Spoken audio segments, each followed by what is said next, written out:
Hello mer friends, welcome back to my channel Naturally Mermaid. I'm Ariel Sahar and we are going to talk today about realistic kitchen zero waste swaps, or at least what I've transitioned in my kitchen to be more zero waste or low waste.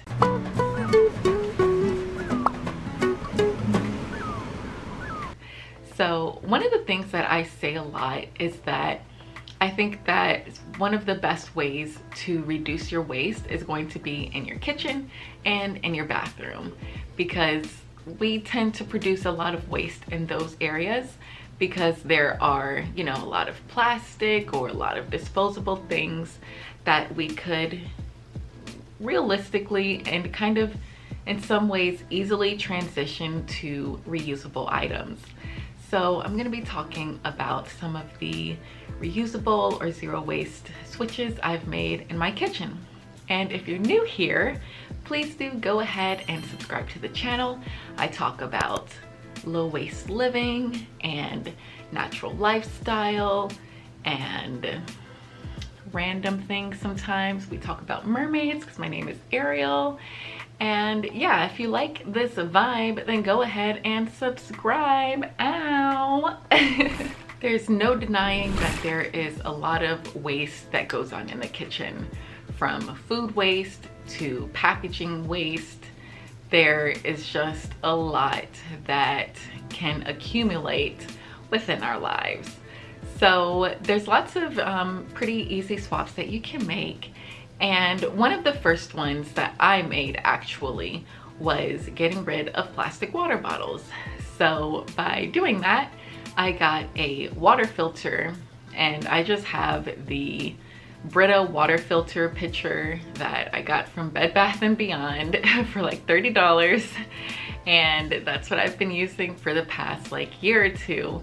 And it works okay. Eventually, I'd like to upgrade to the Berkeley water filter, but that's like $200, and I just haven't made that plunge yet.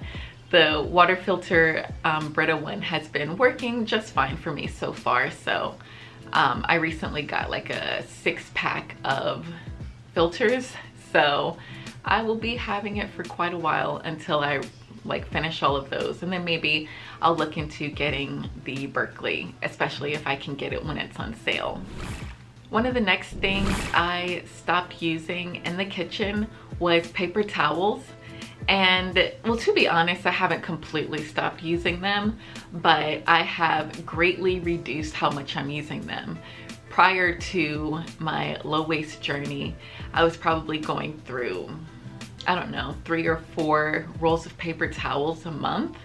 But now I probably go through 1 roll of paper towels like every 2 months. So instead of using paper towels, I'm using cloth towels, I guess, to clean up any spills or anything like that. The thing that I do still use paper towels for is when I'm cooking with meat. So if I'm making salmon or something, I will dry the meat off with the paper towels because I don't have a washer and dryer.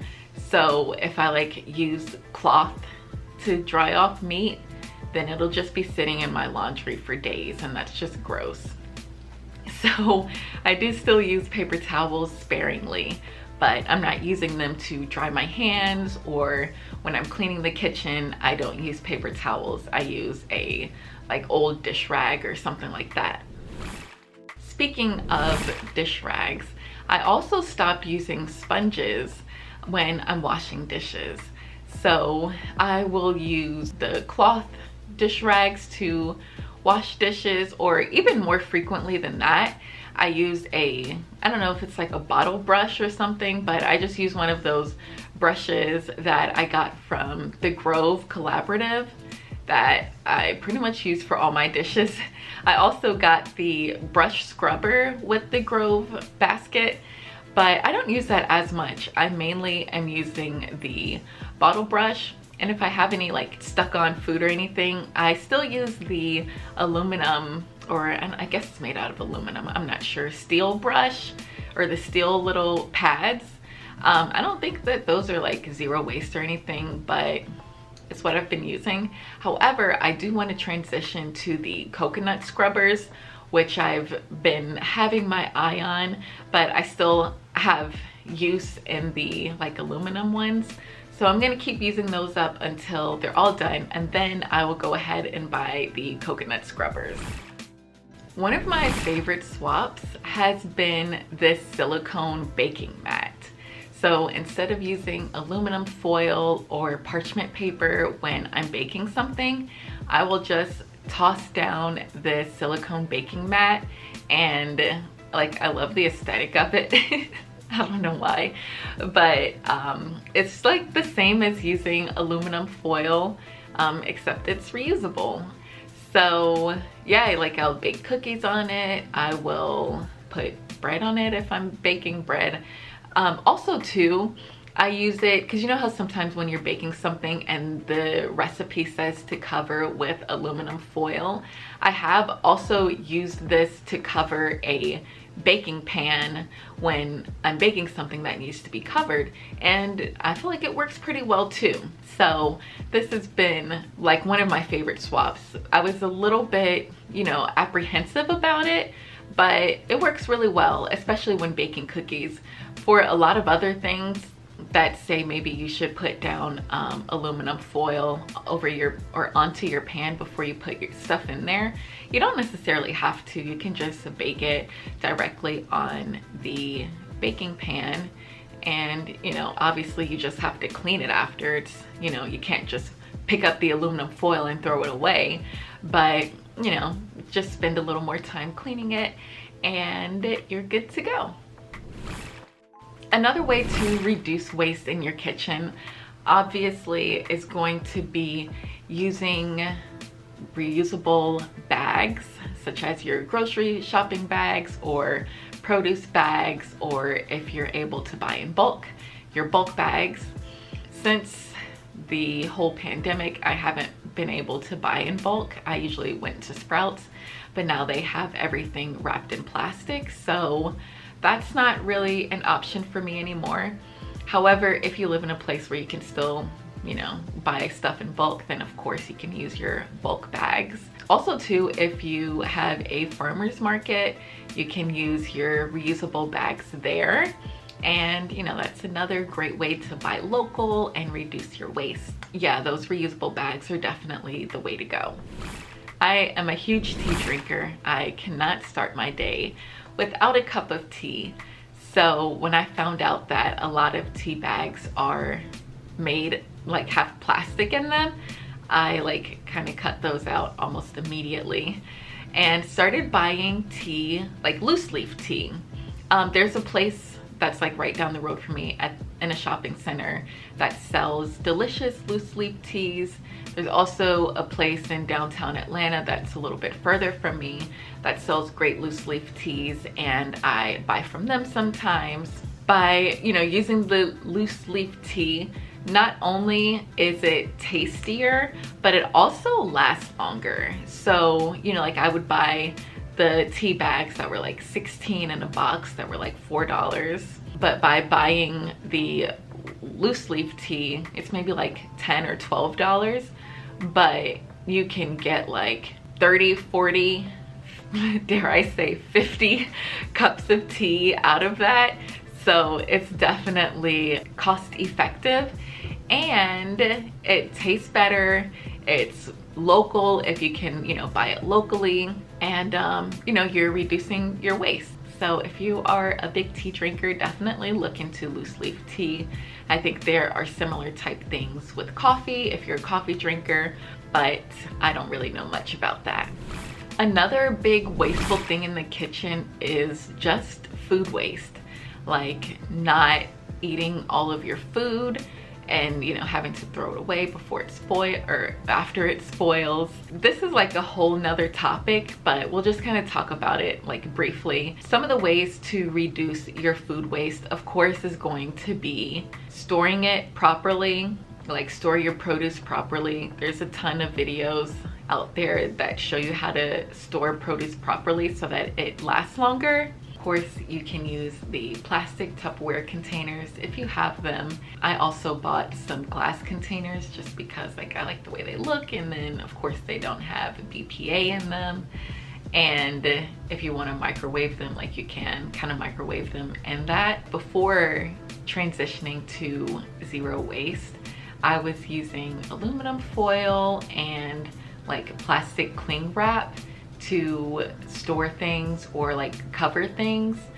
But I ended up buying some beeswax wrap because like it was all the rage, and I did not like it. I don't know, I couldn't figure out how to use it, and it just did not work for me. So if you've tried it and you feel the same way, like, you're not alone.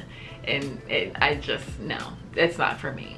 But when I do need to cover a bowl or something, I found these silicone circle cover things that you can, use to cover bowls. And I love this so much more than the beeswax. I use it almost all the time.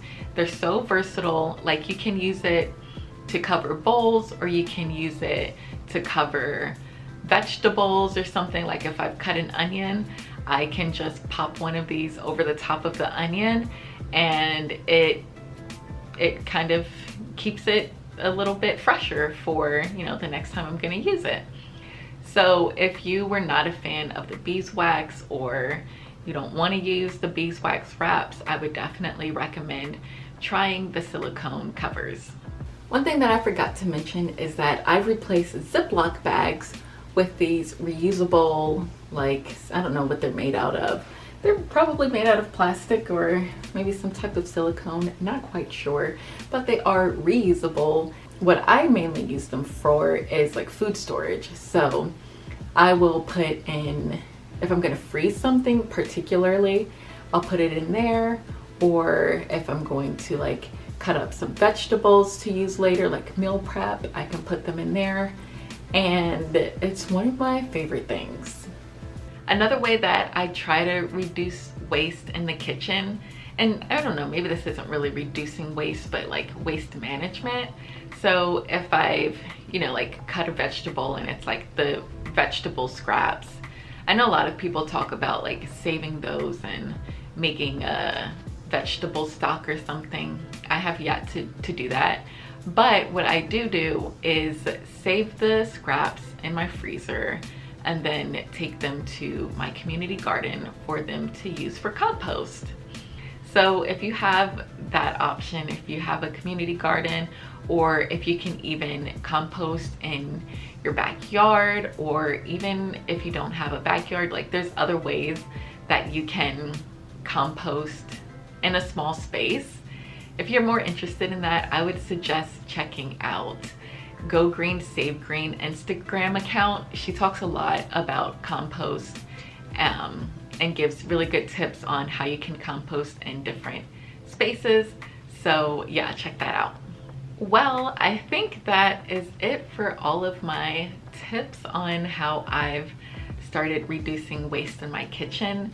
I'm not perfect, but there's room for improvement, and I definitely am always looking for new ways to reduce my waste. So let me know down in the comments, what are some of your favorite ways to reduce waste in your kitchen? I also plan on doing another video for reducing waste in the bathroom, so be sure to be on the lookout for that. And also, if you're not subscribed, please do go ahead and hit the subscribe button, and also hit the notification bell and like this video if you liked it. Thanks so much for watching. See you next time. Ciao!